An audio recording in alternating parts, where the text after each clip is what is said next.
Welcome to మంచితనం news. ముందుగా headlines చూద్దాం. శ్రీకాకుళం జిల్లా ఎచ్చర్ల నియోజకవర్గంలో మత్స్యకారుల సేవలో పథకాన్ని ప్రారంభించిన సీఎం చంద్రబాబు. లబ్ధిదారులకు 20,000 చొప్పున ఆర్థిక సహాయం అందజేత.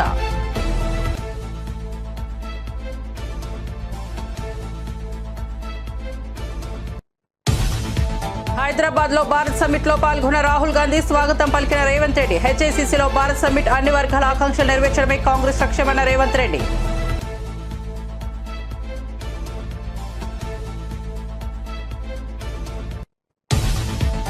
ఏపీ లిక్కర్ స్కామ్ లోకల్ కాదు ఇంటర్నేషనల్ అన్న MLA Somireddy Chandramohan Reddy. AP liquor scam 3,200 కోట్లు కాదు 10,000 కోట్లకు పైన అన్న ఎమ్మెల్యే. అధికారిక సేల్స్ తగ్గించి అక్రమంగా అమ్మేసి 1,000 కోట్లు దోచేశారని ఆరోపణ.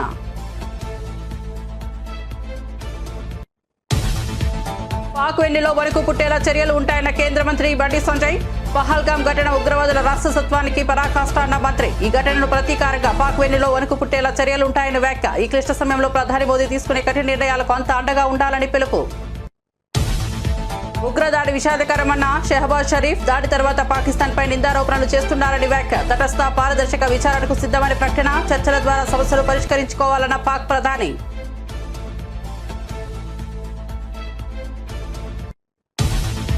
సింధు నదిలో భారతీయుల రక్తం పారిస్తాం. పాక్ మాజీ మంత్రి వ్యాఖ్య. నదీ జలాల ఒప్పందం రద్దుపై భారత్ కు బిలావత్ భుట్టో వార్నింగ్. పాకిస్తాన్ లో నీటి ప్రాజెక్టులపై అంతర్గత వివాదాలు, ఉద్రిక్తతల నేపథ్యంలో అంతర్జాతీయ వివాదాలకు సిద్ధమవుతున్న ఇరు దేశాలు. ఇక వార్త వివరాల్లోకి వెళ్తే, భారత్ సమ్మిట్ లో పాల్గొన్న తెలంగాణ సీఎం రేవంత్ రెడ్డి మాట్లాడుతూ ప్రజల ఆకాంక్షలు నెరవేర్చేందుకు అనేక పథకాలను తీసుకొచ్చామని తెలిపారు. రైతులకు సుమారు 20,000 కోట్ల రుణమాఫీ చేశామని, 24 గంటలు ఉచితంగా విద్యుత్ అందిస్తున్నామని చెప్పారు. పైగా మద్దతు ధరతో పాటు క్వింటాలకు 500 రూపాయల బోనస్ ఇస్తున్నట్లు వివరించారు.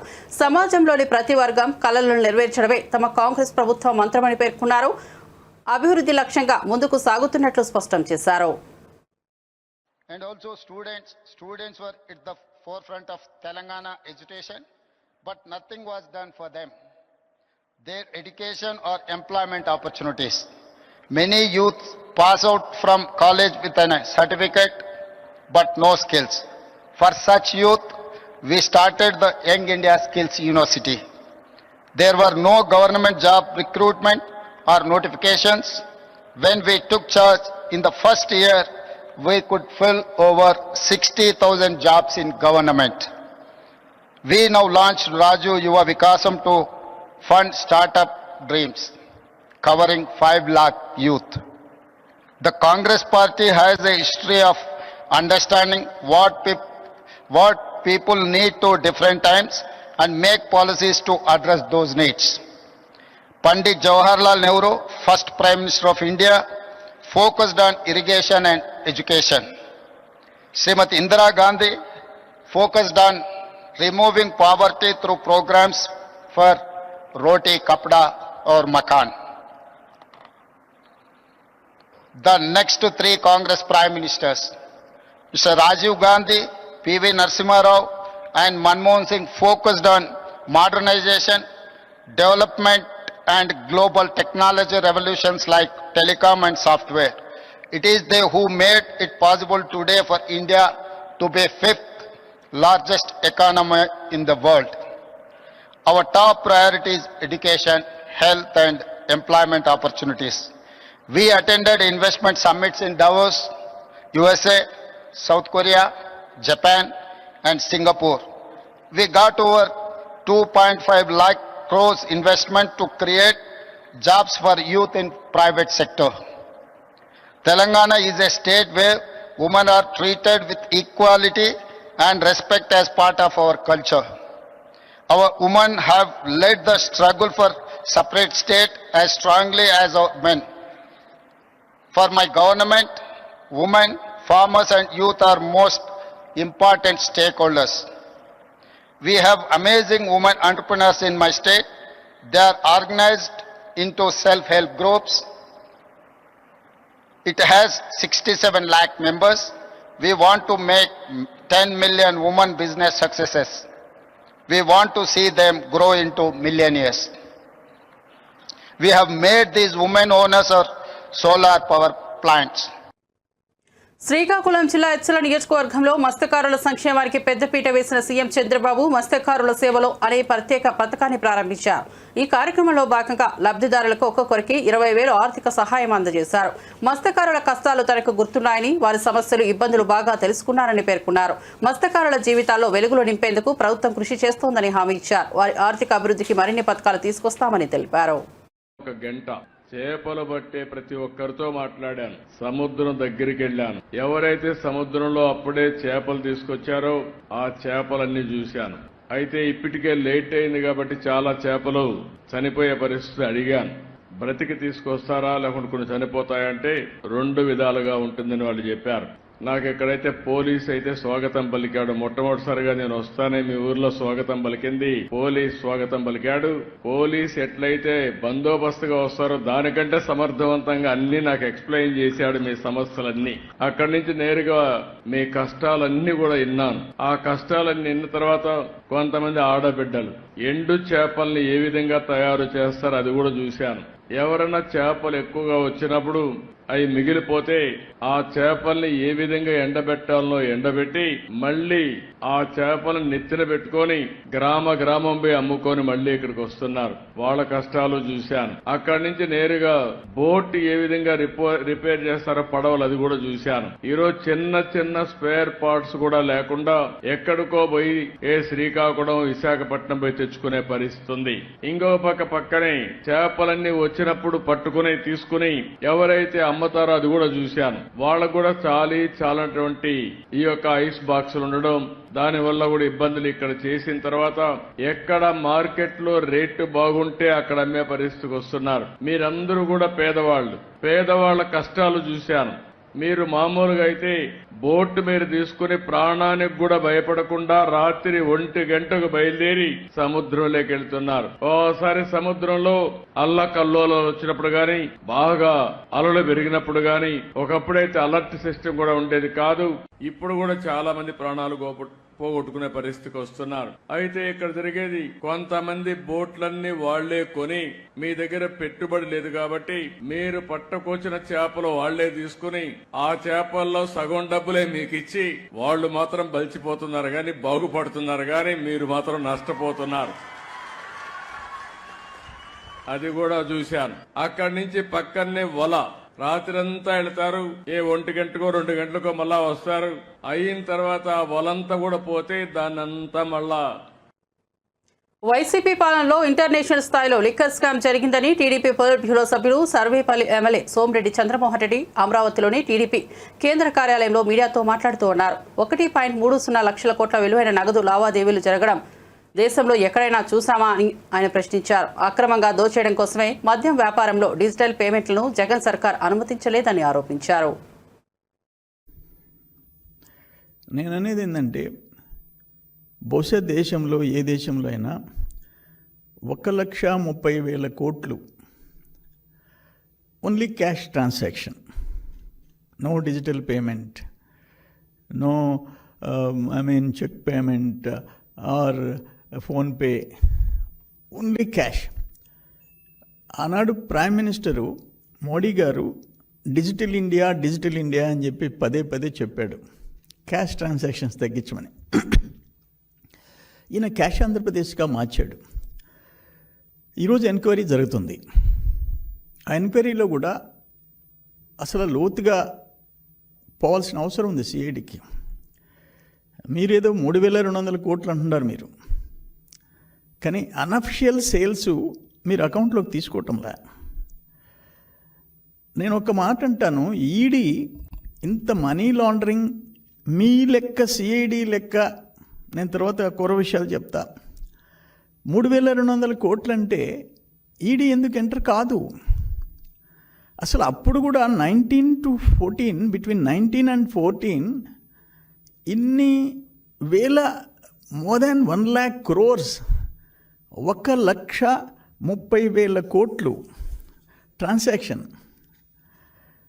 దానికి అసలు అప్పుడు ఎందుకు క్వశ్చన్ చేయలేదు సిబిఐ కానీ, ఈడీ కానీ. ఇప్పుడు కూడా సిఐడి ఎంక్వైరీ చేస్తుంది, క్లియర్గా సమాచారం బయటకు వస్తుంది, ఎవిడెన్సు. ఇంకా ఎందుకు ఈడీ ఎంటర్ కాదు? నేనేమంటానంటే, బోఫోర్స్ కుంభకోణం 2089 రాజీవ్ గాంధీని కొంపు ముంచేసింది. 60 కోట్లు. బోఫోర్స్ కుంభకోణం ఓన్లీ 60 crores. అయిపోయినాడు రాజీవ్ గాంధీ పాపం. 2014 2G స్కామ్, మన్మోహన్ సింగ్ అయిపోయినారు. ఈ 2 స్కామ్స్తో అసలు నేషనల్ పార్టీ గుర్తు జాతీయ హోదా కోల్పోయే పరిస్థితి కాంగ్రెస్ పార్టీకి వచ్చింది.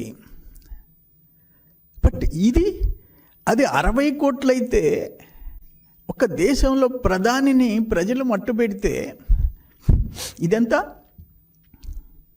ఆషామాషి కేసా ఇది? ఆషామాషి కేసా ఇది?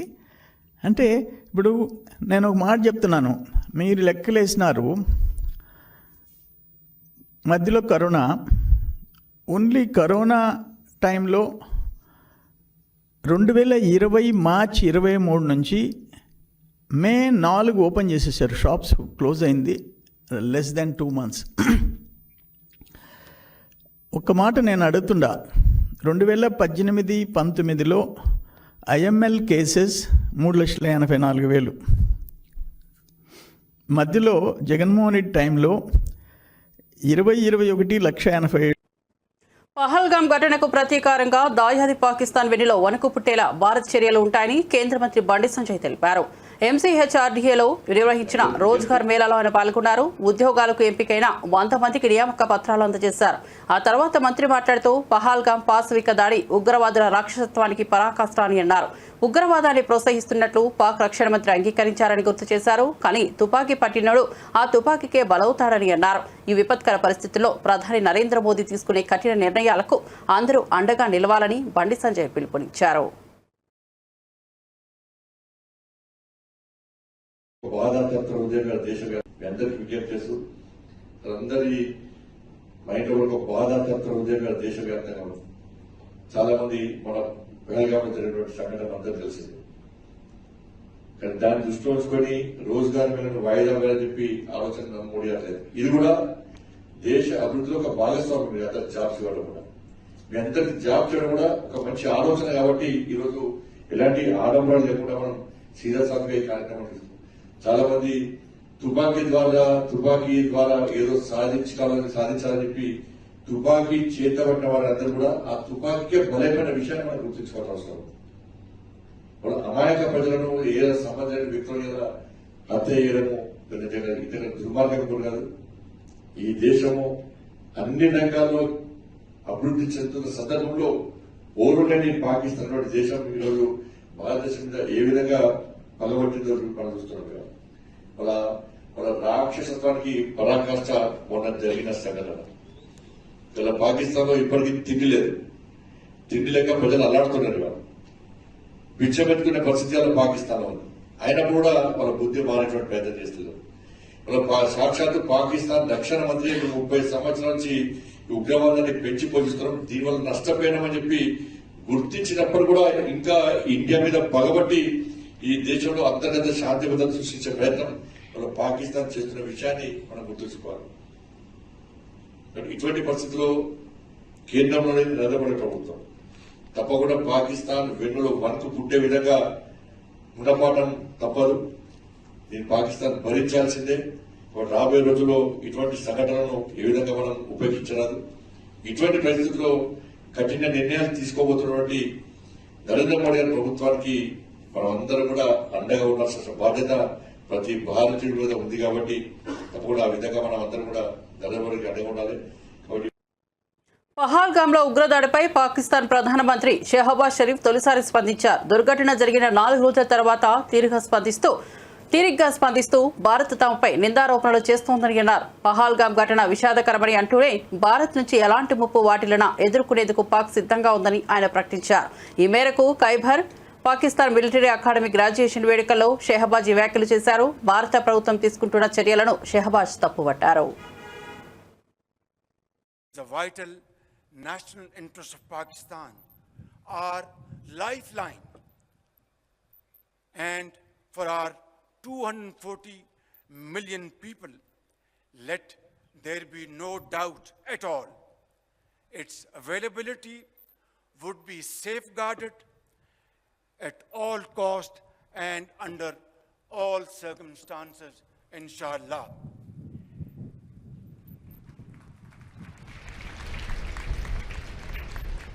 Any attempt to stop, reduce, or divert the flow of water belonging to Pakistan under the Indus Waters Treaty would be responded to with full force and might, and nobody should remain under any kind of false impression and confusion. Our valiant armed forces remain fully capable and prepared to defend the country's sovereignty and its territorial integrity against any misadventure, clearly demonstrated by its measured yet resolute response to India's reckless incursion in February 2019. Therefore, I would like to make it clear in all humility, but with fullest confidence at my command, on behalf of the people of Pakistan and our armed forces, that nobody should make any mistake about it. This nation of 240 million people stands united by and behind our brave armed forces. తమ party పోటీ పడలేకపోతోందని లోక్సభలో ప్రతిపక్ష నేత రాహుల్ గాంధీ ఆసక్తికర వ్యాఖ్యలు చేశారు. హైదరాబాద్లోని హెచ్ఐసిసిలో నిర్వహిస్తున్న భారత్ సమ్మిట్లో పాల్గొన్న ఆయన మాట్లాడుతూ తాను నిన్ననే రావాల్సి ఉన్న కశ్మీర్కు వెళ్లడం వల్ల రాలేకపోయారని, అందుకు క్షమించాలని కోరారు. దేశంలో ప్రస్తుతం ప్రతిపక్షాన్ని మాట్లాడనివ్వకుండా అణిచివేసే దూకుడు రాజకీయాలు కొనసాగుతున్నాయని లోక్సభ ప్రతిపక్ష నేత కాంగ్రెస్ ఎంపీ రాహుల్ గాంధీ అన్నారు. కొన్నేళ్ల క్రితం తమ పార్టీ పూర్తిగా ఒంటరిగా రాజకీయంగా చిక్కుకుపోయినట్లు భావించామని ఆయన వెల్లడించారు. తమకు అందుబాటులో ఉన్న మార్గాలన్నీ మూసుకుపోయాయని, మీడియా సహా ఏదీ తమకు అనుకూలంగా లేదని అన్నారు.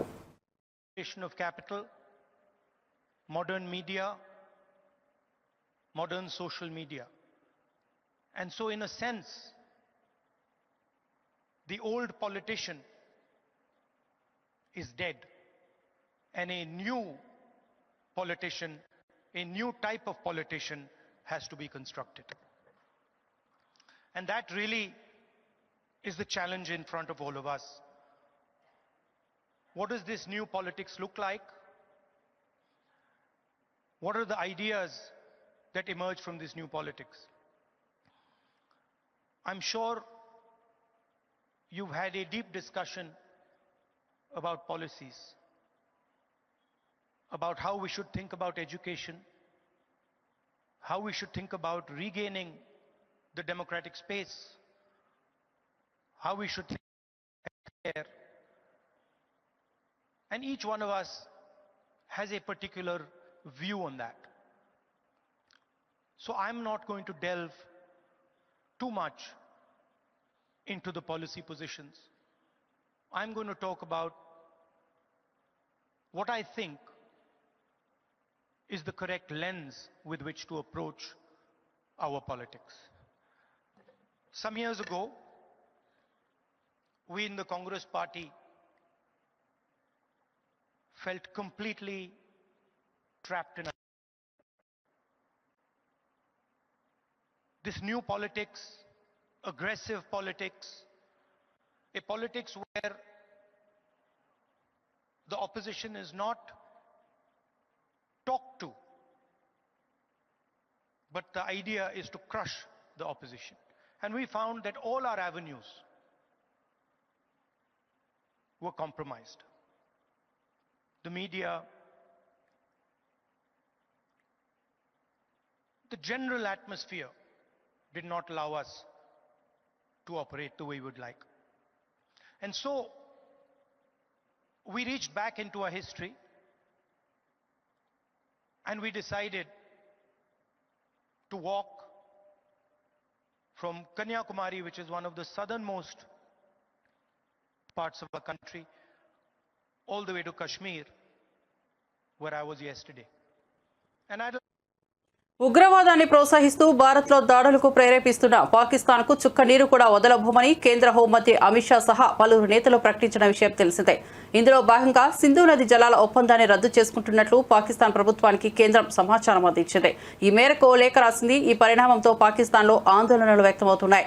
జీవాధారంగా ఉన్న సింధు నదిలో నీటిని ఆపేస్తే పాకిస్తాన్ ఎడారిగా మారుతుందని ఈ క్రమంలోనే అక్కడి నేతలు ఆగ్రహంగా స్పందిస్తున్నారు. పాకిస్తాన్ విదేశాంగ శాఖ మాజీ మంత్రి బిలావల్ భుట్టో జర్దారి తీవ్రంగా స్పందించారు. సింధు నది ఒడ్డున సుఖూర్తో మాట్లాడుతూ సింధు నది పాకిస్తాన్దేనని గతంలో భారత్ అంగీకరించింది. ఇప్పుడు ఏకపక్షంగా ఒప్పందాన్ని రద్దు చేశారు. సింధు నది మాది, మాకే సొంతం. ఈ నదిలో నీరు ప్రవహిస్తోంది, లేదంటే వారి రక్తమైనా ప్రవహిస్తుందంటూ తీవ్ర పదజాలంతో హెచ్చరించారు.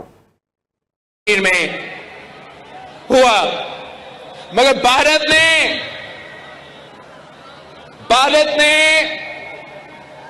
पाकिस्तान पे इल्जाम लगाया है. भारत ने अपना कमजोरियां छुपाने के लिए, अपने अवाम को बेवकूफ बनाने के लिए मोदी ने पाकिस्तान को झूठे इल्जामात पाकिस्तान पे लगाए हैं कि ये इस दहशतगर्दी के वाकया के पीछे है और इसकी वजह से इन्होंने ऐलान किया है कि ये इनका एकतरफा फैसला है कि जो इंडस वाटर ट्रीटी है, जो मुआहिदा हुआ पाकिस्तान और भारत के दरमियान, जिसके तहत भारत ये मान चुका कि सिंधु आपका है, सिंधु पाकिस्तान का है. मोदी ने और उनकी हुकूमत ने ऐलान किया कि अब वो ये मुआहिदा नहीं मानते. और मैं सखर में इसी सिंधु दरिया के साथ खड़े होके भारत को कहना चाहूंगा कि सिंधु हमारा है और सिंधु हमारा रहेगा. या इस दरिया से हमारा पानी बहेगा या उनका खून बहेगा. ऐसे नहीं हो सकता, ऐसे नहीं हो सकता कि एक दिन तू उठ जाए और ये फैसला करे कि आप इंडस वाटर ट्रीटी को नहीं मानते. బీఆర్ఎస్ నేత కేటీఆర్ పై బీజేపీ ఎంపీ ధర్మపురి అరవింద్ ఘాటుగా స్పందించారు. ఇమేజ్ బిల్డింగ్ కాదు, కెపాసిటీ బిల్డింగ్ పెంచుకో అంటూ చురకలంటించారు. ఏ మొహం పెట్టుకుని రేపు సభ నిర్వహిస్తున్నారు? సభకు 100 కోట్ల రూపాయలు ఎక్కడి నుంచి వచ్చాయని ప్రశ్నించారు. 1,50,000 కోట్ల తెలంగాణ ప్రజల సొమ్ము దోచుకొని ఖర్చు చేసి ప్రత్యామ్నాయం మేమేనని చెప్పడం హాస్యాస్పదమన్నారు. ప్రజలు బీఆర్ఎస్ పార్టీ మాయలు మర్చిపోలేరని ధర్మపురి అరవింద్ విమర్శలు గుప్పించారు.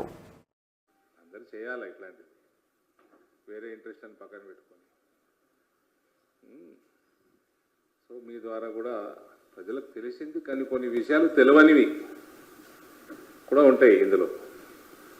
సో అవన్నీ ఒకసారి మీ ముందర పెట్టడం, ఒక పార్లమెంట్ సభ్యుడిగా, ఒక బీజేపీ కార్యకర్తగా నా కర్తవ్యం. అది క్యారీ చేయాలా లేదో మీ కర్తవ్యం, మీరు ఆలోచన చేసుకోండి.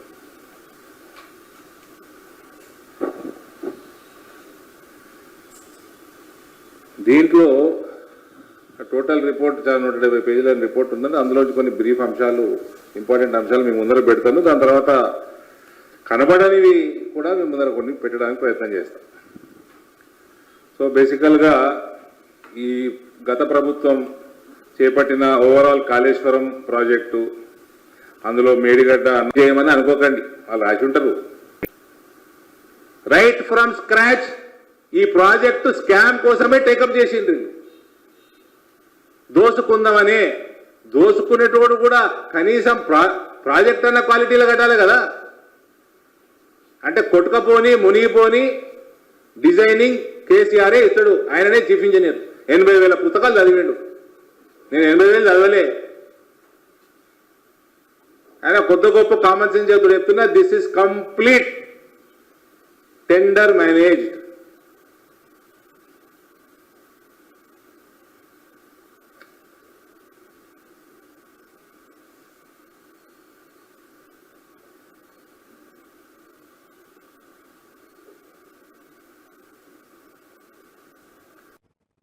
బీఆర్ఎస్ ఎమ్మెల్సీ కల్వకుంట్ల కవితపై TPCC chief Mahesh Kumar Goud counter ఇచ్చారు. నిజంగా కవితకు చిత్తశుద్ధి ఉంటే ముందు తన లిక్కర్ వ్యాపార లెక్కలు బయట పెట్టాలని డిమాండ్ చేశారు. లిక్కర్ వ్యాపారం చేసి తానే రౌడీగా ప్రకటించుకున్న కవితకు దేశం కోసం అహర్నిశలు పనిచేస్తున్న రాహుల్ గాంధీ గురించి మాట్లాడే అర్హత లేదన్నారు. ప్రజలు నిజాన్ని తెలుసుకుని ఆమెను విస్మరిస్తారని మహేష్ కుమార్ గౌడ్ హెచ్చరించారు. ఫస్ట్ కవిత గారు చెప్పాల్సింది వాళ్ళ నాయనగారు వాళ్ళ అన్నగారు ఈ 10,000 ఎకరాలు హైదరాబాద్ చుట్టుపక్కల అమ్మేశారు కదా, అప్పనంగా ప్రైవేట్ కంపెనీలకు అమ్మినారు. అమ్మిన లెక్కలు ఫస్ట్ తీయాలడ. నిజంగా వాడికి చిత్తశుద్ధి ఉండి ఆ లెక్కలన్నీ తీస్తే బాగుంటుంది. తర్వాత లిక్కర్లో వ్యాపారం చేసి తనకు తన యొక్క మెగా రౌడీ అని చెప్పుకున్నటువంటి కవిత గారికి దేశం కోసం హార్నిశలు శ్రమిస్తున్న రాహుల్ గాంధీ గారి గురించి మాట్లాడితే ప్రజలు హర్షిస్తారని నేను అనుకోవట్లేదు. ఏపీ కూటమి ప్రభుత్వం స్కీములు కాకుండా స్కామ్లకే పెట్టిందని వైఎస్ఆర్సీపీ అధికార ప్రతినిధి పుత్తా శివశంకర్ రెడ్డి ఆరోపించారు. 1 కంటే తక్కువ ధరకే భూములను కారు చౌకగా అమ్ముకుంటూ దోపిడీ చేస్తున్నారని విమర్శించారు. గతంలో ఐటీ పేరుతో అనుచరులకు భూములు కట్టబెట్టిన చంద్రబాబు నేడు ఏఐ పేరుతో అదే పని చేస్తున్నారని చెప్పారు. ఊరు పేరు లేని ఉర్సా కంపెనీకి 3,000 కోట్ల విలువైన భూములు కేటాయించడం దీనికి స్పష్టమైన ఉదాహరణ అని తీవ్ర వ్యాఖ్యలు చేశారు. కారు చౌకగా కనీసము టీ రేటు కంటే తక్కువ ధరలకే ఇచ్చి అడ్డగోలుగా భూముల యొక్క దోపిడీ అనేటువంటిది కొనసాగుతూ ఉంది. మామూలుగా మనము కొత్తగా ప్రభుత్వం ఏర్పడిన తర్వాత చంద్రబాబు నాయుడు గారు వచ్చి ఆర్టిఫిషియల్ ఇంటెలిజెన్సీ ఏఐ అన్నారు. అప్పుడే మాకు అర్థమైంది ఏంటంటే గతంలో కూడా ఐటీ అని చెప్పి నేదురుమల జనార్దన్ రెడ్డి గారు ఏదైతే ఆల్రెడీ కాంగ్రెస్ హయాంలో సైబర్ టవర్స్ అనేటువంటి దగ్గర ఐటీ అది చేసి పనులు జరుగుతున్నా కార్యకలాపాలు జరుగుతున్నా కూడా అక్కడికి మళ్ళీ కొబ్బరికాయ కొట్టి ఆ చుట్టుపక్కలంతా కూడాను భూములని రియల్ ఎస్టేట్ వ్యాపారానికి తన అనుచరులకి సహచరులకి ఇచ్చి ఆ యొక్క బిల్డింగ్ నిర్మాణాలకు కూడాను తన అనుంగులకి ఇచ్చి ఏ విధంగా చంద్రబాబు నాయుడు గారు చేశారనేటువంటిది అర్థమవుతుంది. తర్వాత కొత్త రాష్ట్రం ఏర్పడిన తర్వాత 2014లో అమరావతి అన్నారు. ఆహా, ఏదో అమరావతి కడతాళ్లే బిల్డింగ్ అనేటువంటిది ప్రజలు కూడా ఆశించారు, ఎదురు చూశారు. కానీ అక్కడ జరిగింది ఏంటంటే అమరావతిలో కేవలము G+1 5 బిల్డింగులు కట్టి తద్వారా అది కూడాను విపరీతమైనటువంటి రేట్లు వాళ్ళ అనుంగులకి ఇచ్చి వారి ద్వారా హైదరాబాదులో ఒక బిల్డింగు, అదేవిధంగా మంగళగిరిలో ఇవన్నీ కూడా పార్టీ కార్యక్రమాలన్నీ కూడా వాళ్ళ చేత ఎలా కట్టించుకున్నారో ఏంటి అనేటువంటిది మనకి ఇంకొక ఉదాహరణ.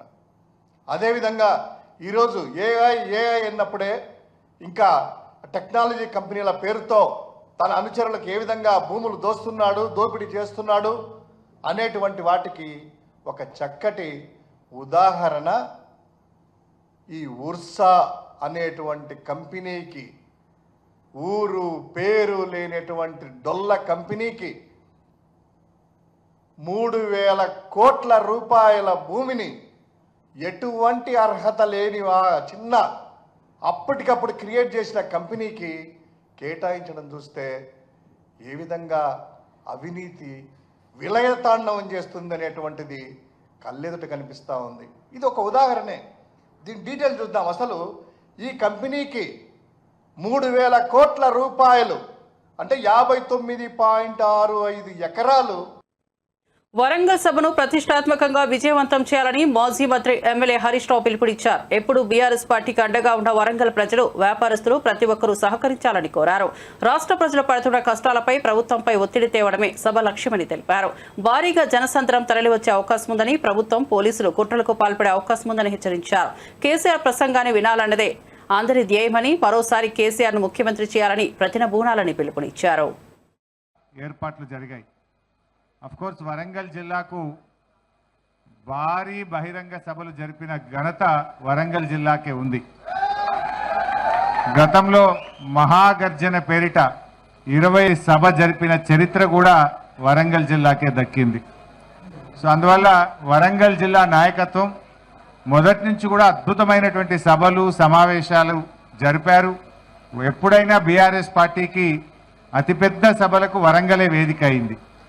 ఇప్పుడు కూడా కేసీఆర్ గారు మళ్ళీ వరంగల్లోనే ఈ యొక్క సభ జరపాలని నిర్ణయించడం, మరి ఈరోజు రాష్ట్ర వ్యాప్తంగా కూడా ఈ సిల్వర్ జూబ్లీ ఈ రజతోత్సవానికి రాష్ట్ర ప్రజలు స్వచ్ఛందంగా పెద్ద ఎత్తున తరలి రావడానికి సిద్ధమయ్యారు. ఇప్పటికే చాలా జిల్లాల నుంచి పాదయాత్రన ప్రజలు ప్రారంభమై దారి మధ్యలో ఉన్నారు. ఎడ్ల బండ్ల మీద కొంతమంది చేరుకున్నారు, ఇంకా కొంతమంది చేరుకుంటా ఉన్నారు. కొంతమంది సైకిల్ యాత్ర మీద బయలుదేరారు. కొంతమంది స్వచ్ఛందంగా తమ సొంత వాహనాల్లో రావడానికి కూడా రాష్ట్ర వ్యాప్తంగా ప్రజలు కేసీఆర్ను చూడాలి, కేసీఆర్ గారు ఏం మాట్లాడతారో వినాలనేటువంటి ఒక ఉత్సాహం ఈ రాష్ట్ర వ్యాప్తంగా కూడా కనబడతా ఉంది. బీఆర్ఎస్ రజతోత్సవం అంటే ఇది తెలంగాణ ప్రజలందరికీ కూడా నిజంగా ఒక రకంగా పండగ లాంటిదే. బీఆర్ఎస్ పార్టీ లేకపోతే ఇవాళ తెలంగాణ లేదు, తెలంగాణ లేకపోతే ఇవాళ ఇంత అభివృద్ధి మనం చూసేటువంటి వాళ్ళం కాదు. ఆనాడు సమైక్య రాష్ట్రంలో కరువు కాటకాలకు నిలయంగా, వలసలకు నిలయంగా, ఆత్మహత్యలకు నిలయంగా ఉన్న ఈ ప్రాంతానికి విముక్తి కలిగించి తెలంగాణ ఆత్మగౌరవ బావుటా ఎగిరేసినటువంటి పార్టీ ఇవాళ బీఆర్ఎస్ పార్టీ. రాష్ట్రాన్ని సాధించింది బీఆర్ఎస్ పార్టీ, రాష్ట్రాన్ని అభివృద్ధి పథంలో నడిపించింది బీఆర్ఎస్ పార్టీ. ఇవాళ ప్రతిపక్షంలో కూడా కాంగ్రెస్ ప్రభుత్వం మెడలు వంచి ప్రజల పక్షాన నిలిచింది కూడా బీఆర్ఎస్. మరిన్ని అప్డేట్స్ కోసం చూస్తూనే ఉండండి మంచితనం న్యూస్.